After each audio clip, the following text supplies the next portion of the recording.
proud of you and keep doing such things. Yes. So let us break these barriers. Let us break this glass ceiling which the society has put for a woman. Let's stand together. Women for women. Male for women. Let's hold. Least respected species on earth, which she is talking about a woman. आप कह रहे हैं women empowerment. बेशक women empowerment है. It is a reality in today's world. लेकिन क्या आप हक से कह सकते हैं कि हर एक women empowered है? Basically आप जो कह रहे हैं वो कुछ सेक्शन है जो रिप्रेजेंट करते हैं women को कि women जो है वो सच में empowered है. अदरवाइज अगर आप पूरा वर्ल्ड का डेटा देखिए, हम वर्ल्ड तक नहीं जाएंगे, आप सिर्फ इसका हमारी कंट्री इंडिया का डेटा देखिए, उसमें अगर विमेन टॉप पोजीशंस होल्ड करती हैं तो उनका परसेंटेज क्या है? बहुत कम है. इसीलिए अभी भी विमेन एम्पावरमेंट जैसे डेज जो है वो ऑर्गेनाइज किए जा रहे हैं थ्रू आउट द कंट्री, क्योंकि हमें पता है हमारी औरतों के साथ majority of women, they are facing many issues since the day they have given birth and till their death. These issues you can't even imagine. बहुत सारे घरों में they are even denied the right to be educated. कहीं पे अगर उनको education मिलती है तो बेसिक प्राइमरी एजुकेशन मिलती है, जबकि उधर के उस घर के लड़कों को आगे तक पहुंचाया जाता है, कॉलेज और उससे भी अच्छे. अभी रिसेंटली हमने इंटरनेशनल विमेंस डे बड़गाम में मनाया. वहाँ पे हमारे जो चीफ एजुकेशन ऑफिसर हैं उन्होंने एक डेटा प्रेजेंट किया था कि ये जो है बड़गाम का, वो सिर्फ स्पेसिफिकली बड़गाम का डेटा था कि औरतें जो हैं अगर हम ओवरऑल देखें एजुकेशन सबकी हो रही है, लेकिन गवर्नमेंट स्कूल्स में ज़्यादा जो है फीमेल्स जो है उनका परसेंटेज है जो पढ़ रहा है. So I was very happy to hear it. But उसके साथ ही उन्होंने ये भी बताया क्योंकि लेडीज़ जो है, फीमेल्स जो हैं, लड़कियां जो हैं, उनको गवर्नमेंट स्कूल्स में भेजा जा रहा है और जो मेल्स हैं, जो लड़के हैं, उनको प्राइवेट स्कूल्स में भेजा जा रहा है जहां बेटर फैसिलिटीज़ हैं, बेटर एजुकेशन है. उसके बरक्स अगर हम देखें, जब मैंने अपना स्पीच बोला तो मैंने उनसे यही कहा, मैंने कहा आपने अब जो रिज़ल्ट अभी देखा 10th और 12th का, उसमें girls have outshined boys despite the fact that they have studied in government institutions और लड़कों ने प्राइवेट इंस्टीट्यूशंस में पढ़ा है. हमारी यहाँ भी अभी बहुत नीड है कि हम ये डिस्क्रिमिनेशन जो है आउटराइट इसको ख़त्म कर दें. और इसके लिए मुझे लगता है सबसे ज़रूरी है जो हमारे मेल फोक है उनको ये चीज़ सपोर्ट करनी है, उनको औरतों को उनके हुकूक दिलाने हैं, उनको उनके लिए एक जगह बनानी है समाज में जो उनकी सच में उनकी राइट्स है उनको बताना है. ये मेल्स की जो है ये ड्यूटी है. जैसे मैं कहती हूँ कि they have to act as allies, they have to uplift women. सिर्फ तब जाके जो है एक औरत जो है वो सच में एम्पावर हो जाएगी. See basically empowerment is a very powerful word. Empowerment imbibes in itself all the rights, all the opportunities which a woman should get. So you can say it's a wider term. If we only speak about women's rights, we are just talking about their rights, which is only the right to education, right to live her life with dignity. But when we say empowerment of women, it includes empowering her on each and every stage of life.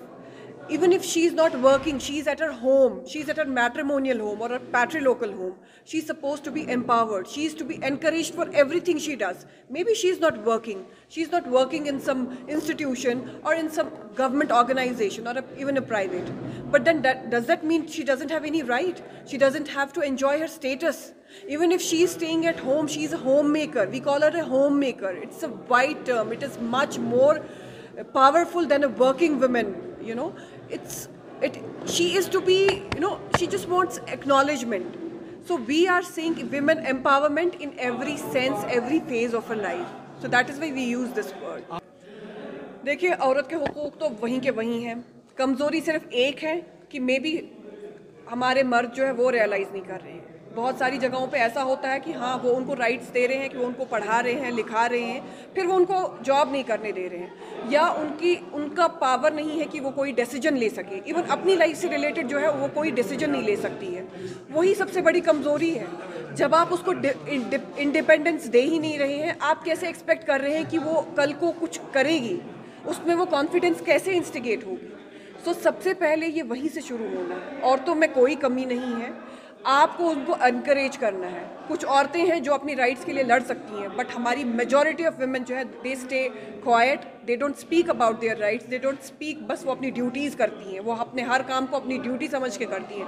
So it is there where men need to speak up and they need to act, they need to encourage and instigate confidence in such women, ताकि वो कल को जो है ये सारे barriers break करके society को अपलिफ्ट। सर्विसेज अथॉरिटी जो है वो हर एक वो अवेयर है औरतों के हुकूक से रिलेटेड। हमारी जो है हर डिस्ट्रिक्ट में एक डलसा है जहाँ पे सेक्रेटरी है, जैसे कि मैं हूँ बड़गाम में।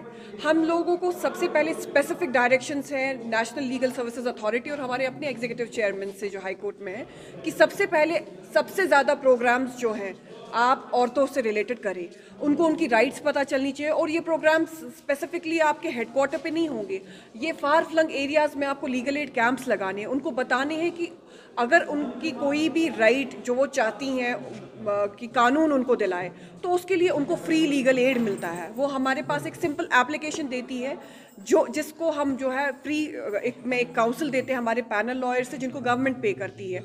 उनको हम फ्री में, चाहे वो लड़की कमाती हो या नहीं कमाती हो, उसमें स्पेसिफिकली मेंशन है हमारे section 12 of legal services authority act में कि हर एक औरत को उसको कोई पेमेंट नहीं करनी है अपनी, चाहे वो हाई कोर्ट में केस करना चाहे, डिस्ट्रिक्ट कोर्ट में, तहसील लेवल पे, या उसको एडमिनिस्ट्रेशन से रिलेटेड कोई शिकायत है, वो हमारे पास एक सिंपल एप्लीकेशन ला सकती है और हम उसको उसके रिस्पेक्टिव हेड्स में वो फॉरवर्ड कर सकते हैं या उनको काउंसिल दिला सकते हैं।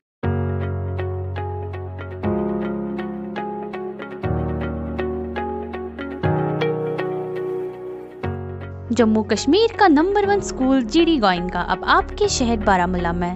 ये स्कूल आपके बच्चों का मुस्तकबिल है।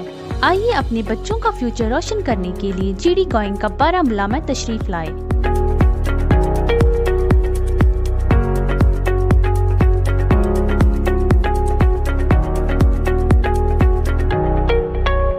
I hope you all enjoyed the wonderful journey and a campus tour with GD Goenka. I am happy to be a part of GD Goenka Public School Baramulla. I welcome you all to be the part of this family. Admission के लिए इस number पे राबता करें 1800889080।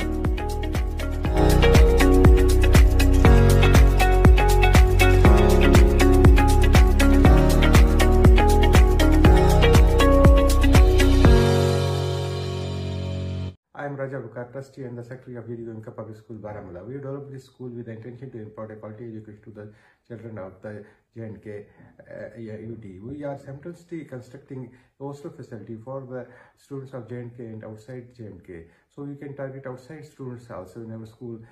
This school has got 150 canals of land. GD Goenka's public school campus is separated in the 150 canals of the land. We are having a huge building which can accommodate 6,000 students in one go. We have created a beautiful environment.